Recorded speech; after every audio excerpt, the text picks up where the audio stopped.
우리들을 성령 강림 후 5번째 주일로 부르십니다. 하나님께 예배드리겠습니다.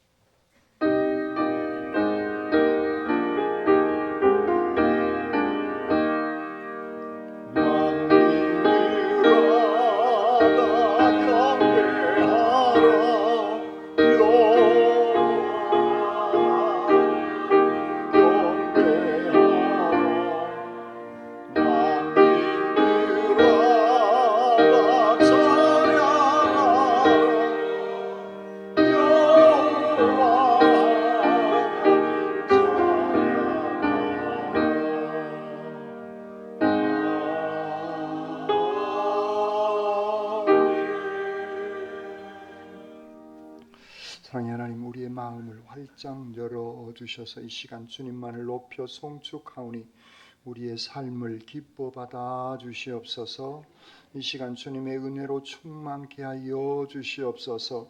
오직 주님만을 의지하며 주님의 구원을 기뻐하는 우리들에게 오늘도 말씀을 주시고 성령 충만으로 덧입혀 주시옵소서. 무더위에 지친 삶을 위로하여 주시고 강건케 하여 주시옵소서. 이 예배를 연락받아 주실 우리 주님 예수 그리스도의 이름으로 기도드립니다. 아멘.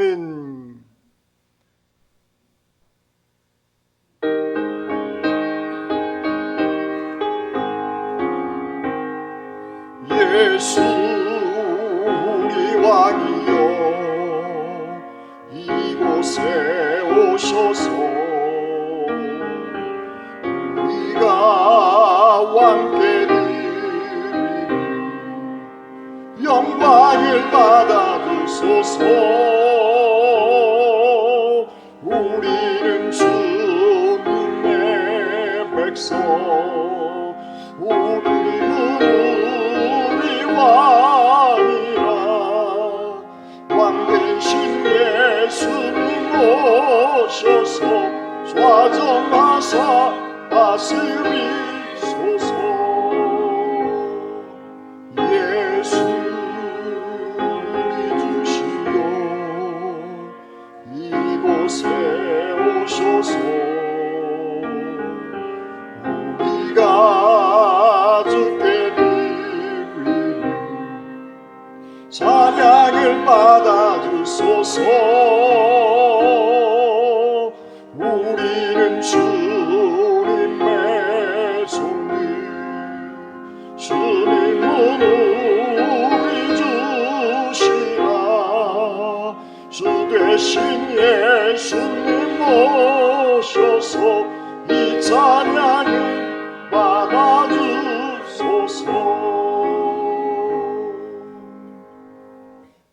여러분은 누구를 믿습니까? 여러분은 누구를 믿습니까?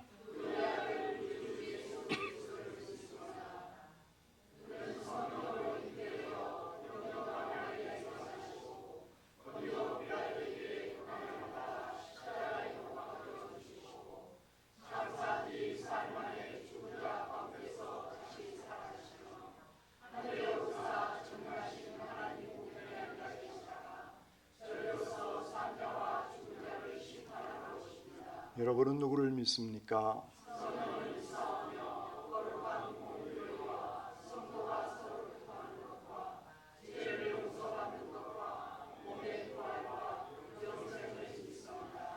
아멘. 또 내가 보니 보라 어린 양이 시온산에 섰고 그와 함께 14만 4천이 서 있는데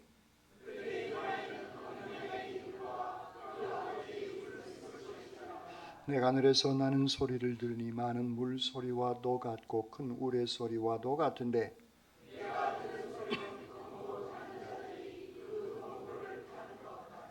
그들이 보좌 앞에 네 생물과 장로들 앞에서 새 노래를 부르니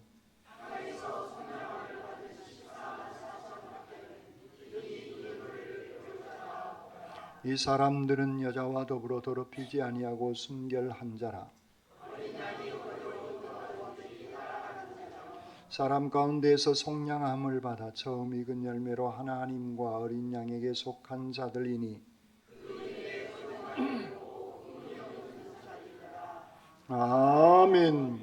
이 시간 하나님과 사람과 자연에 지은 죄를 침묵기도로 고백드리겠습니다.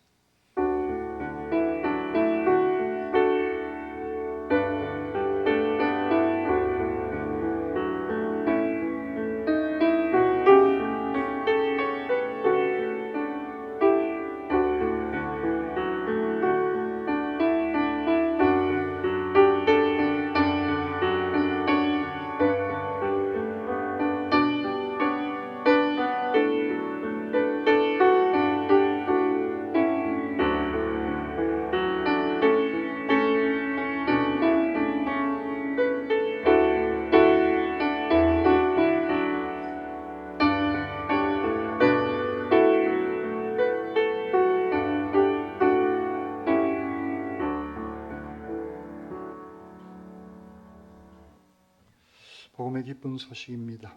우리가 죄를 고백하면 악인은 그 길을 뿌리한 자는 그의 생각을 버리고 여호와께로 돌아오라. 그리하면 그가 긍휼히 여기시리라.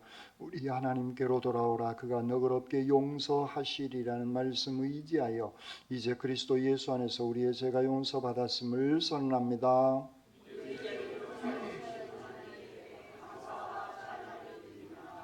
아멘.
사랑과 은혜가 풍성하신 하나님 아버지, 7월의 두 번째 주일을 허락하시고 주님 앞에 나와 예배드릴 수 있는 은혜를 주심에 감사드립니다.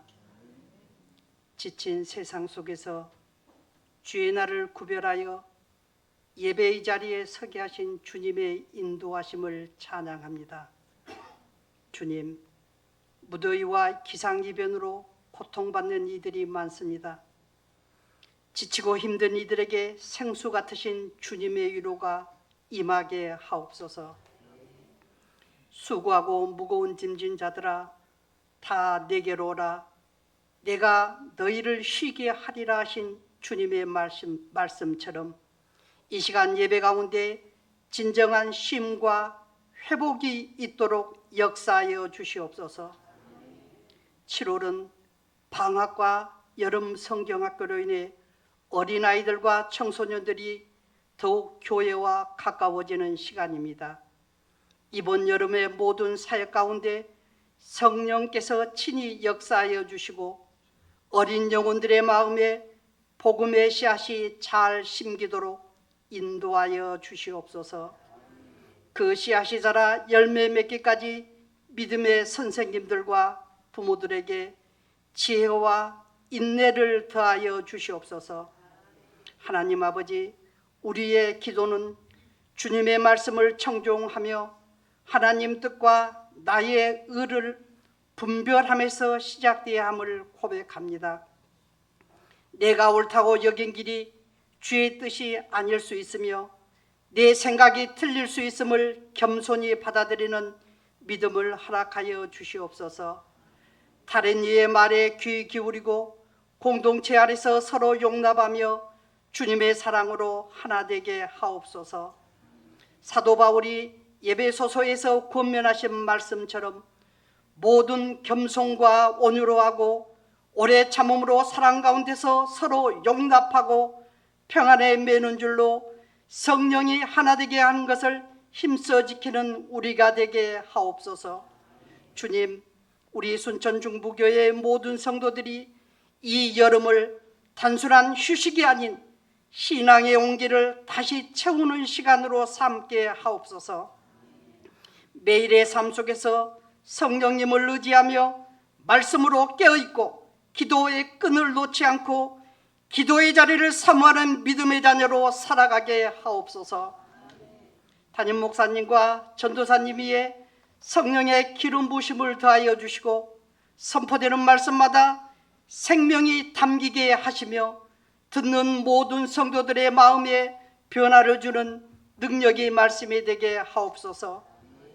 주님, 구와 함께는 이 여름의 무더위 속에 홀로 계신 어르신들과 질병으로 고통 중에 있는 지체들을 위로하여 주시고 경제적 어려움과 인간관계의 갈등으로 고통받는 이들에게 주의 따스한 손길로 다가와 주시옵소서. 여호와는 나의 목자시니 내게 부족함이 없으리로다는 말씀이 모든 성도의 심령에 다시금 울려 퍼지게 하시고 우리의 시선을 문제에서 주님께로 돌리게 하옵소서. 주님, 이 시간 우리가 드리는 이 기도가 형식이 아닌 진실한 예배가 되기를 간절히 소망합니다. 우리 각 사람의 마음이 주님 앞에 정직하게 서게 하시고 예배를 통해 다시 한번 회복되고 변화되고 새로워지게 하옵소서.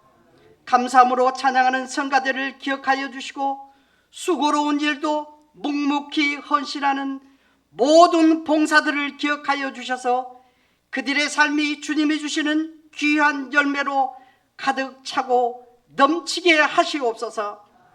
보라, 내가 속히 오리니 내가 줄 상이 내게 있어 각 사람에게 그가 행한 대로 갚아주리라고 말씀하신 예수 그리스도의 이름으로 기도 올리옵나이다. 아멘.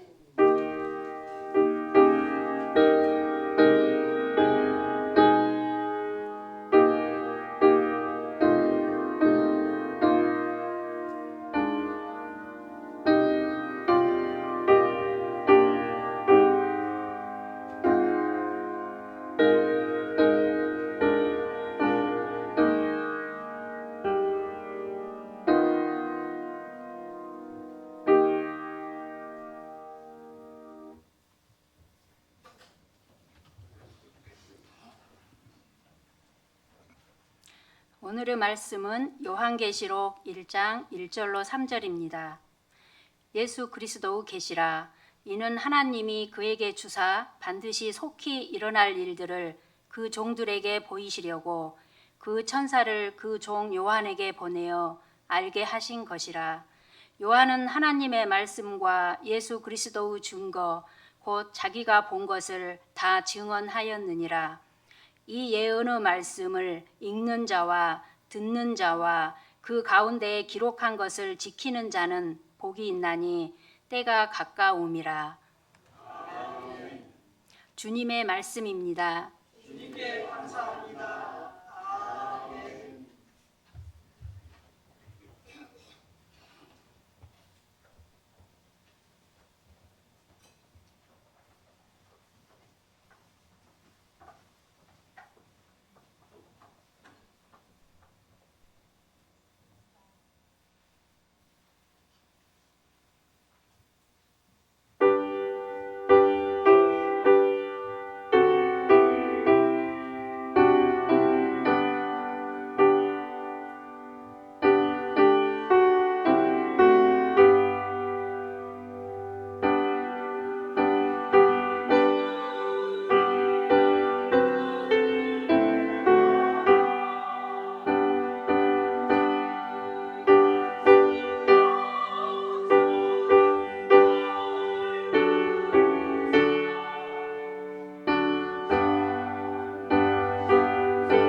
사랑의 주님을 찬양합니다. 우리를 위해서 늘 빌어주시고 기도해 주신 주님을 찬양합니다.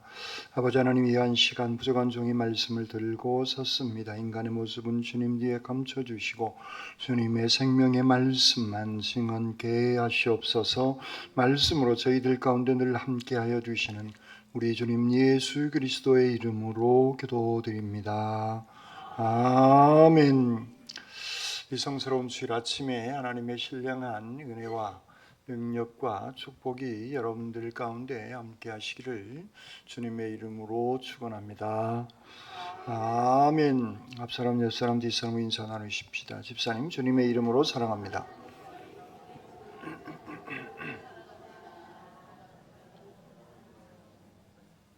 두 손을 가슴에 얹으시고, 하나님께서 보실 때 나는 정말 두고 보기에도 아까운 사람입니다.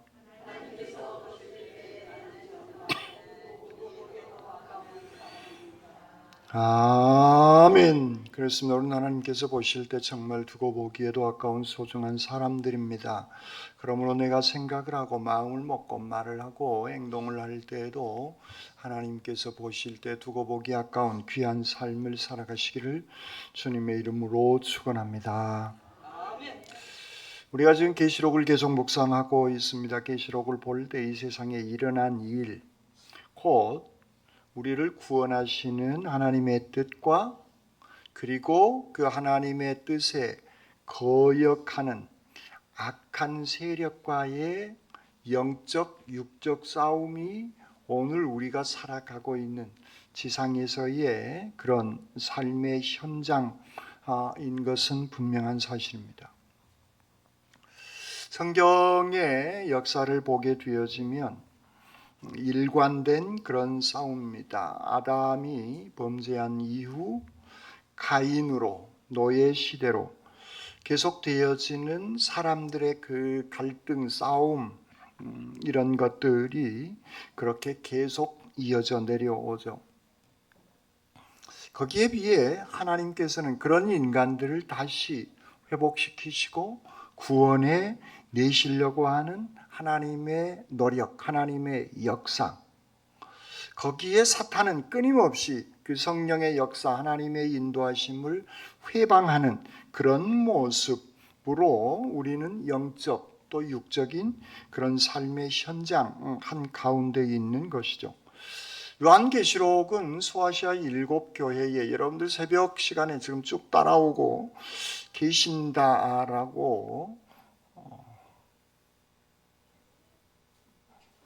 아니 누가 안 따라오신가 하고 지금 얼굴 표정 보면 알 수 있거든요. 열심히 잘 따라오신다라고 생각을 합니다.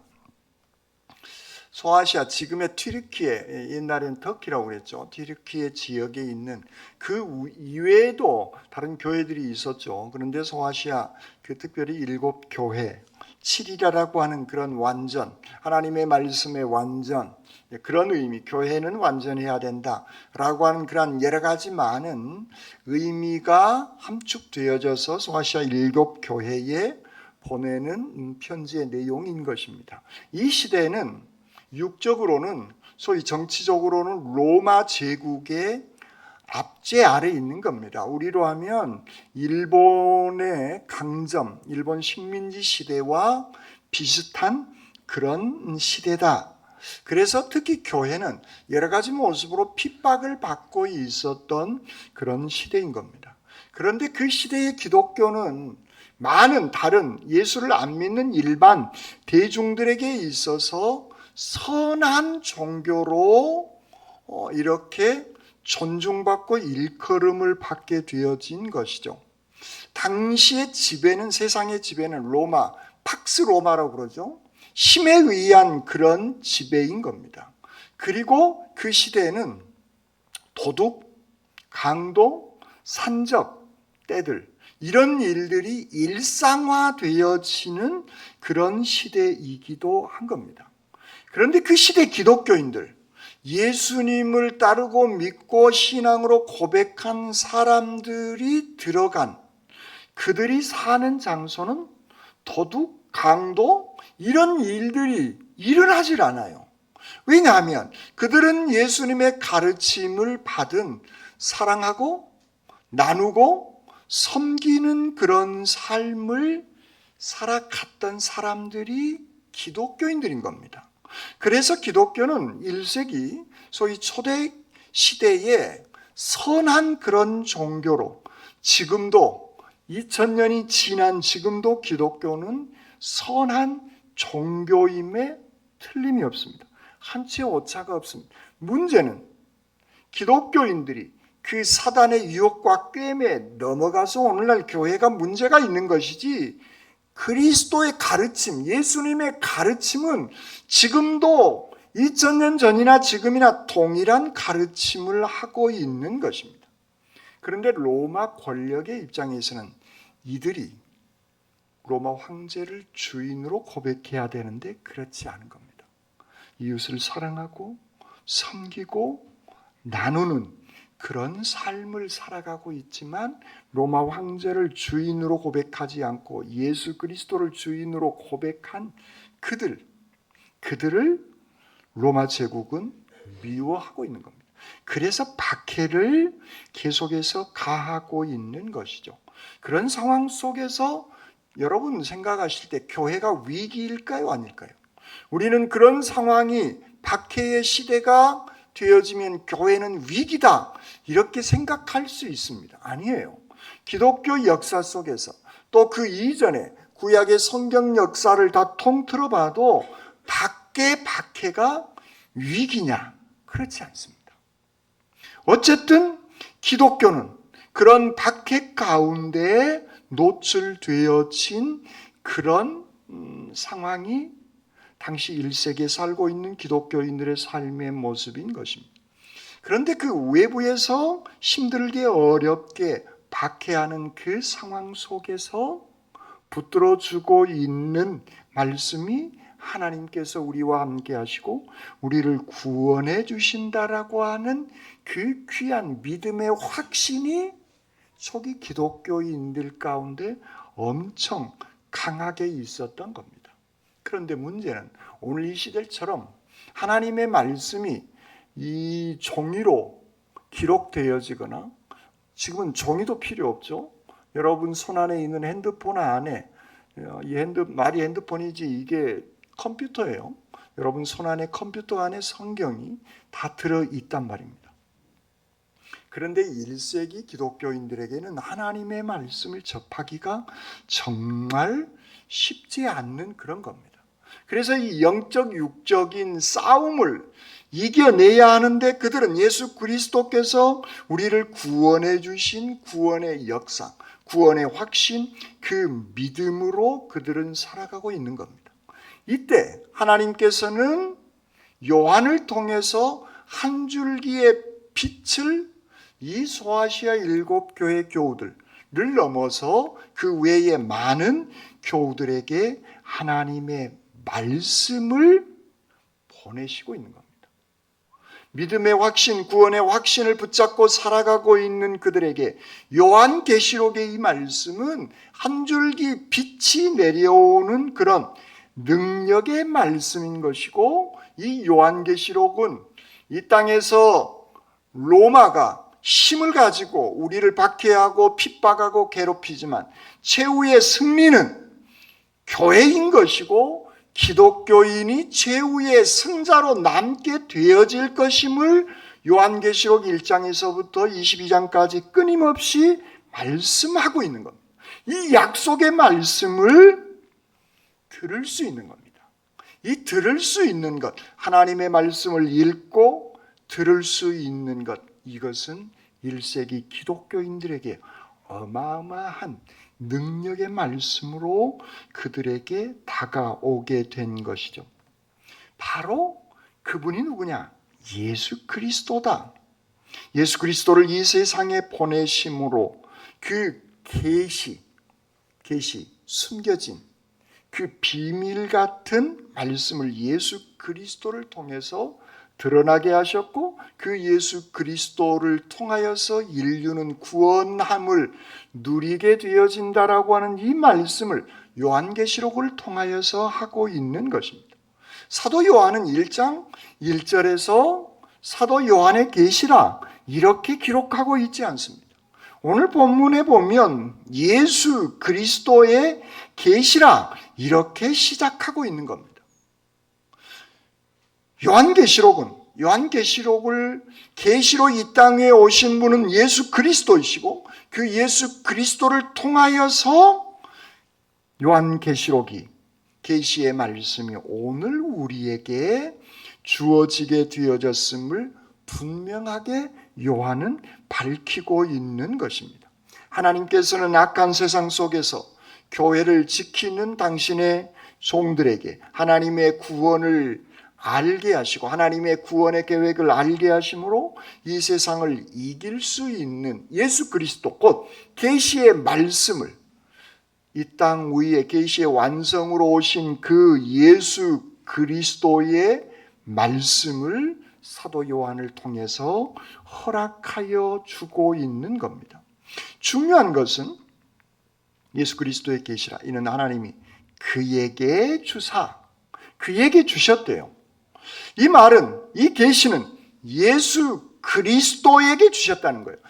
요한에게 주셨다는 것이 아니라 예수 그리스도에게 주신 것이다. 이 계시의 말씀은 하나님께서 교회를 돕기 위해 천사를 시켜서 요한에게 준 것이 아니라 그에게 주셨다. 예수 그리스도에게. 그래서 요한계시록은 예수 그리스도에게 주신 계시의 말씀인 것입니다. 주님은 계시의 완성으로 오셨고 그에게 그 계시의 완성으로 오신 예수 그리스도를 통하여서 우리에게 주신 것입니다. 이걸 사도 요한이 알게 되어진 것입니다. 이 계시의 완성을 예수 그리스도에게 이 계시가 완성되도록 예수 그리스도에게 맡기신 겁니다. 지금 그 새벽 시간에 쭉 따라오신 분들은 지금 이게 지금 무슨 말씀인지 충분히 이해가 가셨을 것이라고 짐작이 됩니다. 계시의 완성으로 오신 그 예수 그리스도에게 계시를 주시고 그 계시는 예수 그리스도를 통하여서 완성되어진 것이라는 겁니다. 사도 요한에 의해서 완성되어지는 것이 아니라 하나님의 계획의 성취는 예수 그리스도에게 맡겨지게 되어졌고 예수 그리스도를 통하여서 완성되어질 것임을 분명하게 요한계시록은 우리에게 말씀하고 있습니다. 그래서 예수 그리스도의 계시다 그렇게 말씀하고 있는 것이죠. 그리스도께서 구원의 주인으로 하나님의 구원을 이 땅 위에 실현시키시는 분입니다.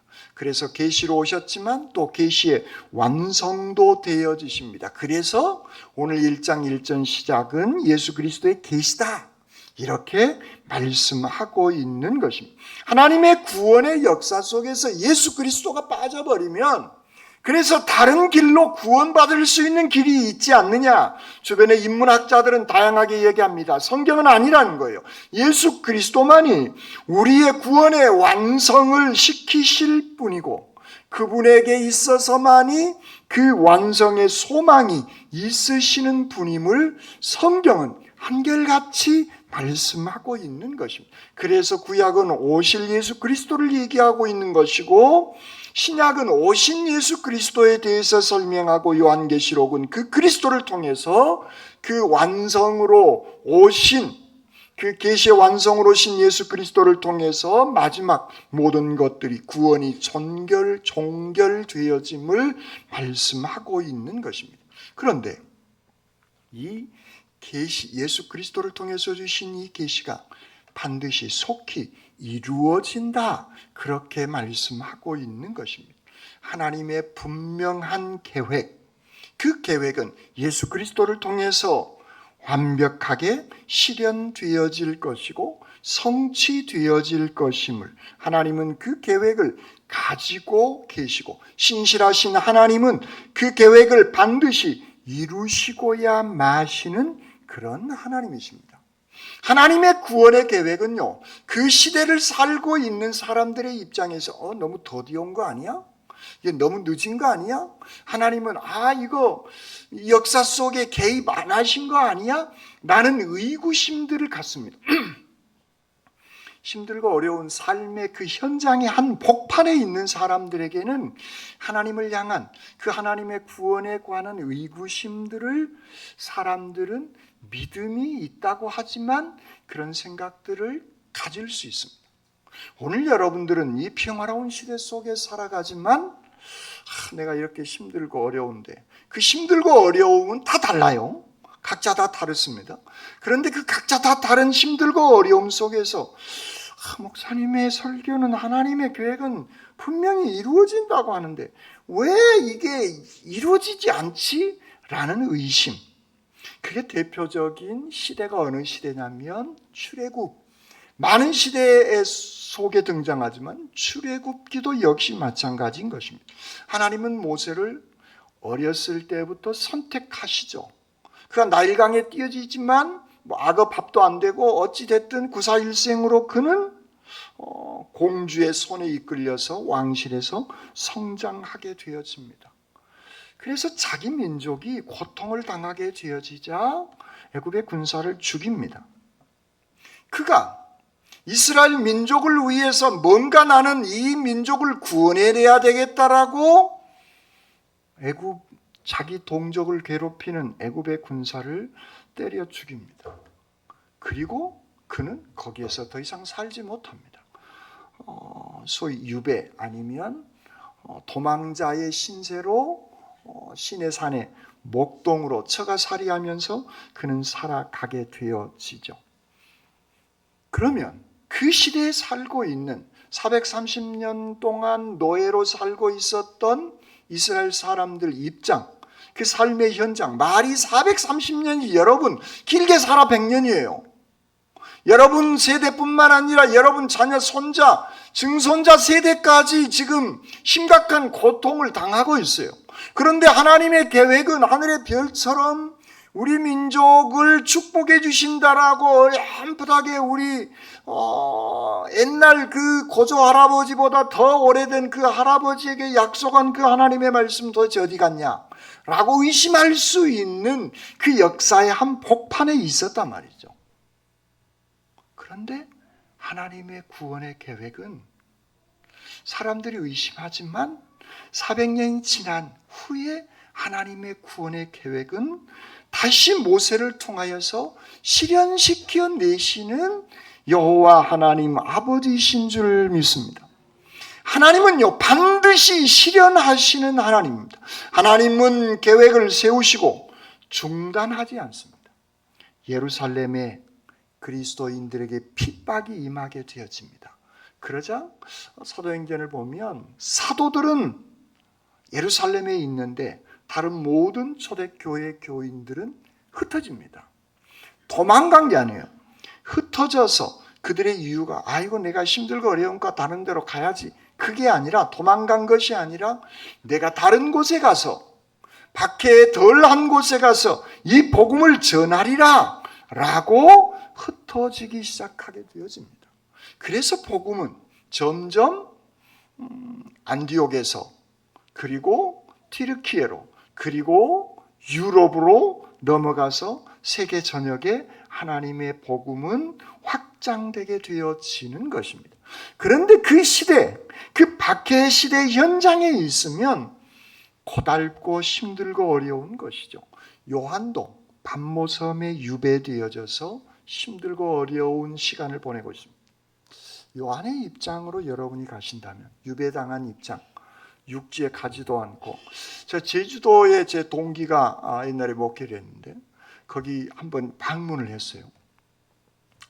이 동기 목사님이 하는 얘기가 3개월 사니까 못 살겠대요. 그 넓은 제주도 섬이 딱 3개월이래요. 그 이상 지나니까 너무 힘들대요. 답답하다는 거예요. 이 제주도 여러분들 한 번씩 가는 게 꿈 아닙니까?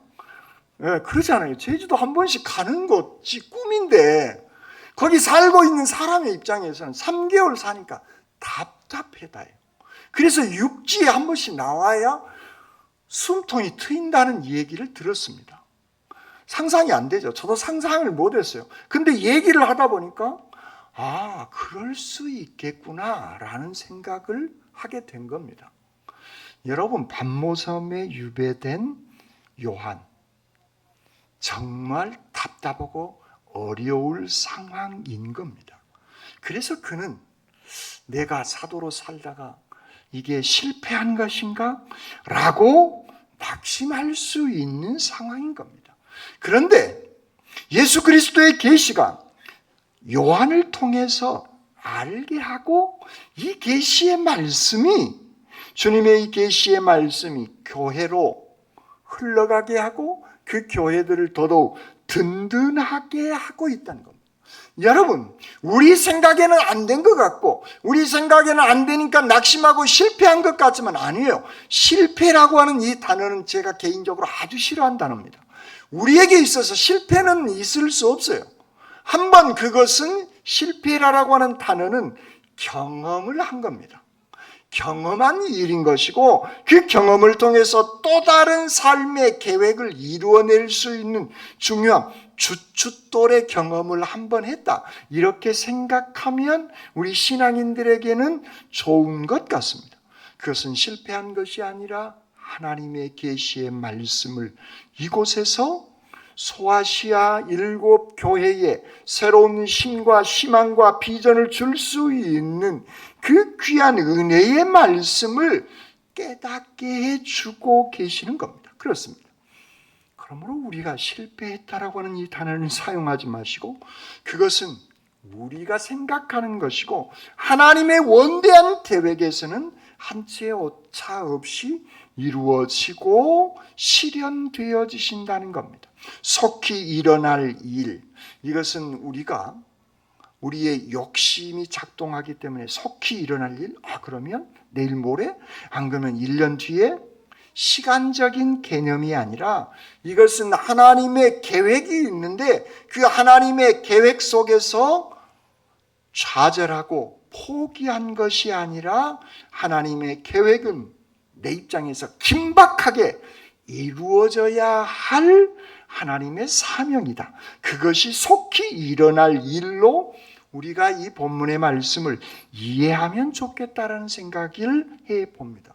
여러분, 그 119가 삐꾸삐꾸하면 차가 쫙 그 모세가 홍해 바다를 가르듯이 쫙 갈라지지 않습니까? 왜냐하면 이것은 긴박함인 겁니다. 한 생명을 지금 실으러 가기 때문에 길 좀 열어주세요 라고 하는 그 긴박함, 그래서 그 길을 119 차가 지나갈 수 있도록 열어주는 겁니다. 그것은 한 생명에 대한 긴박함, 소중함. 왜냐하면 이 생명을 잃어버리면 다시 생명은 회복될 수 없기 때문에 그러한 것입니다. 그래서 속히 될 일이란 한 생명의 영혼이 이 땅 위에서 예수 그리스도를 통하지 않고 죽게 되면 그 운명은 영원한 나라에서 무적행으로 바닥이 없는 그곳으로 떨어질 수밖에 없는 그런 영혼에 대한 긴박함, 그 사랑한 마음, 그것을 가져야 하는 그 긴장감을 말씀하고 있는 것입니다. 바로 이때가 교회가 심각한 어려움, 박해 상황에 있는 것입니다. 이때는 오늘 지금 이 시간처럼 예배를 자유롭게 드릴 수 있는 그런 시대가 아닌 겁니다. 이 시대에는 종이로, 책으로 성경책이 이렇게 인쇄되고 나와 있지도 않고 혹시 그 두루마리를 통해서 유통되어지는 것도 정부가 알게 되어지면 그걸 가차없이 검열하고 그것이 예수 그리스도가 주라라고 하는 그런 내용이 들어있으면 이것은 가차없이 불태워지는 그런 상황인 겁니다. 그리고 그걸 가지고 있으면 죽을 수 있는 그런 시대인 겁니다. 제가 80년대 학교를 다녔는데요. 그때는 금설화라고 하는 책이 있었어요. 지금 보면 뭔 이런 것이 금서야 라고 하는 아무렇지도 않는 책이에요. 그런데 국가의 권력은 국가를 약간만 비판하는 어떤 단어나 노래 가사가 있으면 금지곡으로 내려버린 고래사냥이라고 하는 그 노래도 송창식의 진짜 평이한 노래거든요. 그런데 그것 또한 금지곡으로 막아놨던 그런 시대인 겁니다. 핍박과 박해 시대란 그런 겁니다. 일반적인 언어가 사용될 수 있는, 의사소통이 일반적으로 이렇게 할 수 있는 시대가 아니라는 거예요. 그래서 요한계시록은 상징의 언어, 상징의 숫자들로 사실은 가득 차 있습니다.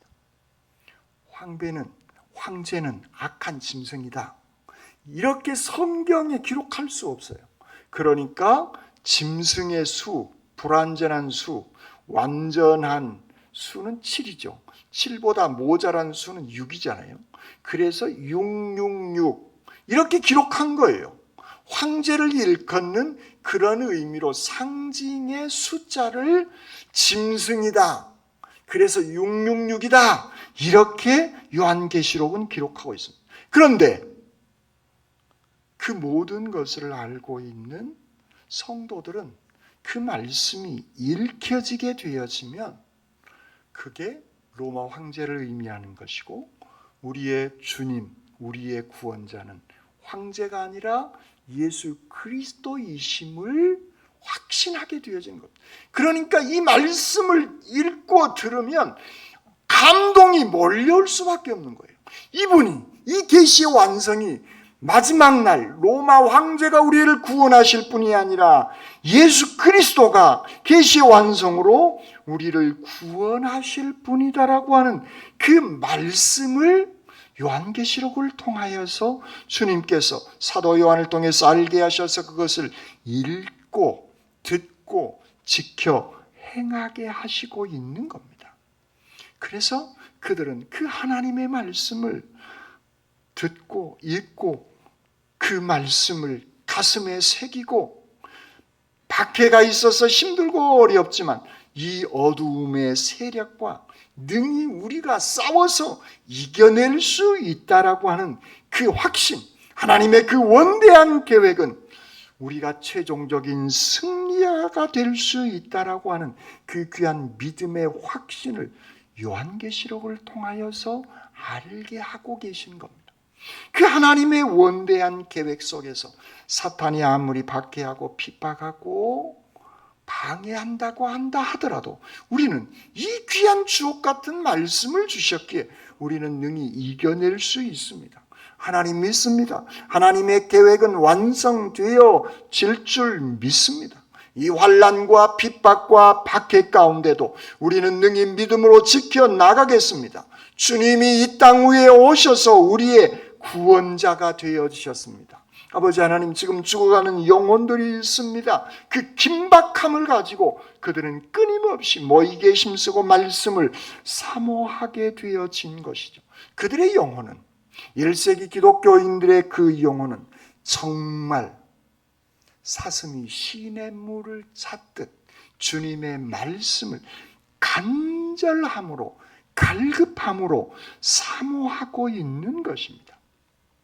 이렇듯 교회가 박해 아래 있게 되어질 때는 하나님의 방법, 하나님의 계획은 일반적인 그런 방법이 아니라 수많은 상징과 상징의 숫자들을 통해서 교회를 위로하시고 그들을 통해서 소망을 알려주는 지혜로운 말씀으로 역사하시고 계시는 겁니다. 그렇습니다. 그래서 요한계시록은 그 박해 가운데 있는 교인들을 향하여 승리는 우리의 것임을, 그것이 하나님의 말씀이고 그것이 예수 그리스도의 증거임을 말씀하고 있는 겁니다.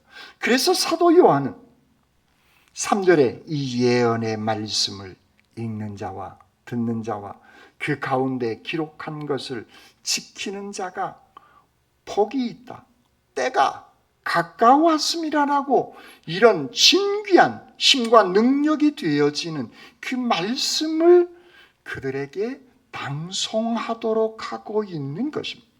이 말씀을 낭송하는 이유로 죽을 수 있고 갇힐 수 있는데 그들은 열심히 그 말씀을 읽고 가르치고 이 말씀을 듣는 모든 성도들은 아멘 하면서 이 말씀을 굳게 받아들이고 결심하고 있다는 겁니다. 그렇습니다.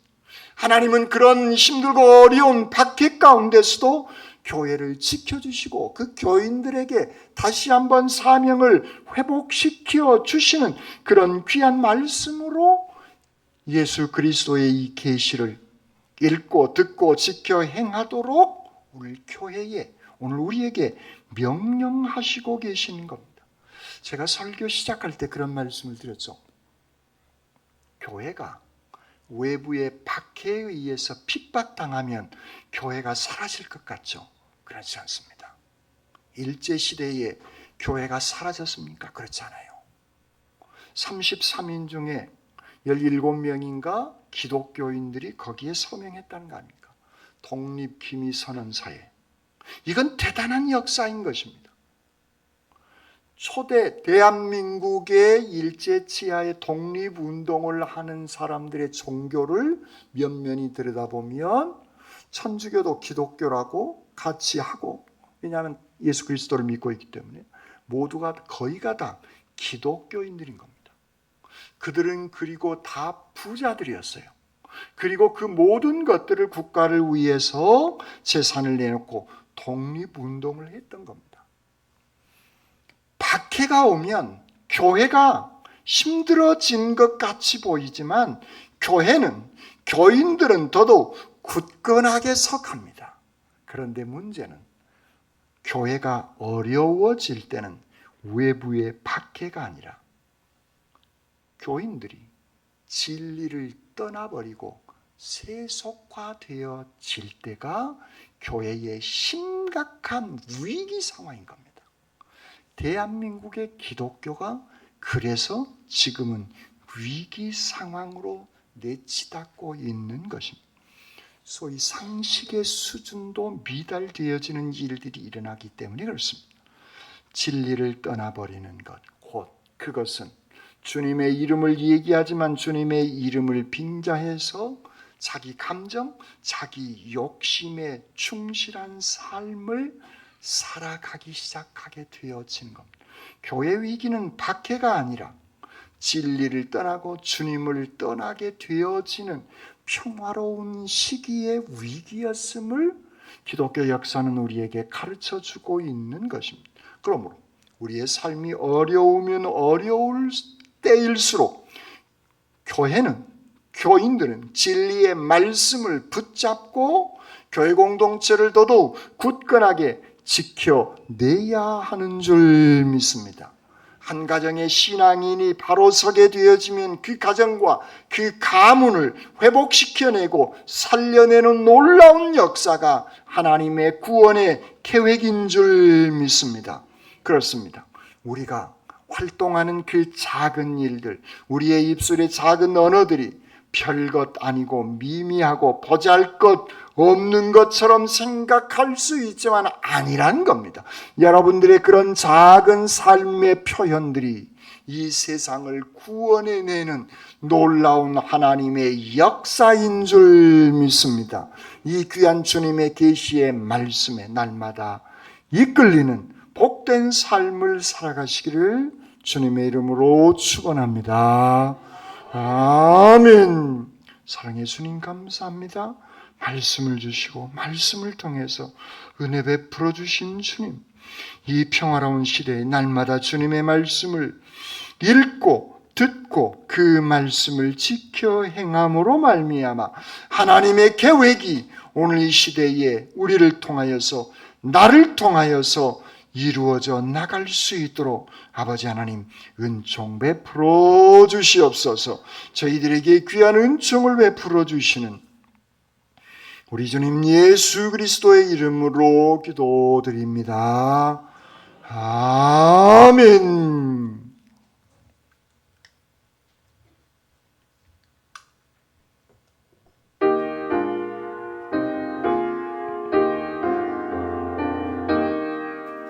겸손히 주를 섬길 때 괴로운 일이 많으나 구주여 내게 임주사 잘 감당하게 하소서.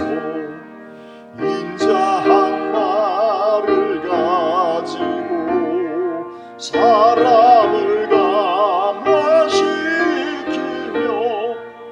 갈 길을 잃은 우리를 잘 인도하게 하소서.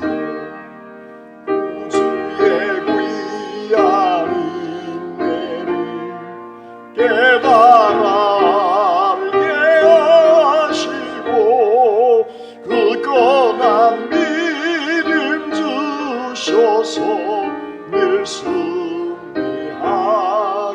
하소서.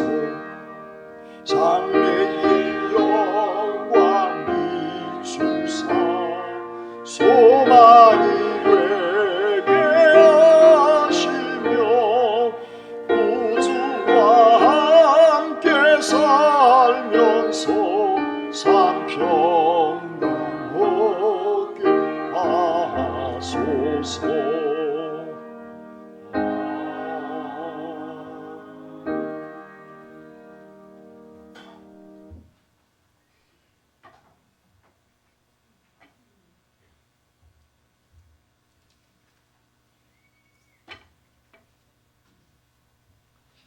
사랑의 주님 감사합니다. 주님의 은혜에 감사하며 기쁨과 감사함으로 이 제단을 위해 여러 가지 모습으로 봉사하며 헌신하는 귀한 손길들이 있습니다. 이 시간 소중한 예물을 기쁨과 감사함으로 주님 앞에 정성껏 드립니다. 이 예물을 저희들의 손에 들어오기까지 힘들고 어려운 여러 가지 많은 과정들이 있었지만 주님 앞에 드릴 수 있는 그 기쁨과 환희를 꿈꾸며 저희들 열심히 노동하여 주님 앞에 정성껏 드립니다. 그들의 손이, 가정이, 자녀들이, 다니고 있는 직장과 꾸리고 있는 사업장이 더더욱 복되고 형통케 하여 주시옵소서. 예물을 드리고 싶지만 드리지 못한 손과 가정 위에도 물질의 귀한 은혜로 축복하여 주시옵시고 이 예물이 쓰이는 곳마다 하나님의 놀라운 역사가 임하게 하여 주시옵소서. 저희들에게 복 주시기를 원하시는 우리 주님 예수 그리스도의 이름으로 기도드립니다. 아멘.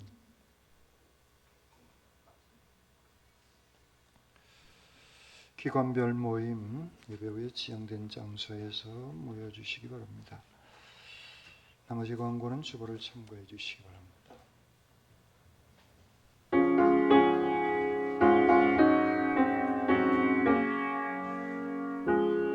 주 예수보다도 귀한 것은 없네. 이 세상 보기와 바꿀 수 없네. 명숙은 내 대신 돌아가시 그 놀라운 사랑 잊지 못해. 세상 즐거움 다 버리고 세상 사랑 다 버렸네. 주 예수보다도 위한 것은 없네. 예수밖에는 없네. 주 예수보다도 위한 것은 없네. 이 세상 명예와 바꿀 수 없네. 이전에 즐기던 세상 일도 주 사랑하는 맘 빼지 못해. 세상 즐거움 다 버리고 세상 사랑 다 버렸네. 주 예수보다도 귀한 것은 없네. 예수밖에는 없네. 주 예수보다도 위한 것은 없네. 이 세상 행복과 바꿀 수 없네. 유혹과 핍박이 몰려와도 섬기는 내 맘 변치 않아. 세상 즐거움 다 버리고 세상 사랑 다 버렸네. 주 예수보다도 귀한 것은 없네. 예수밖에는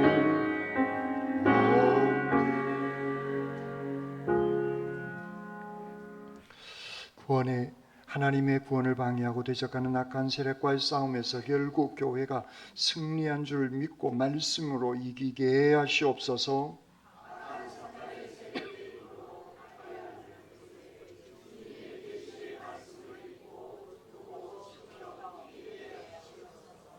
아멘.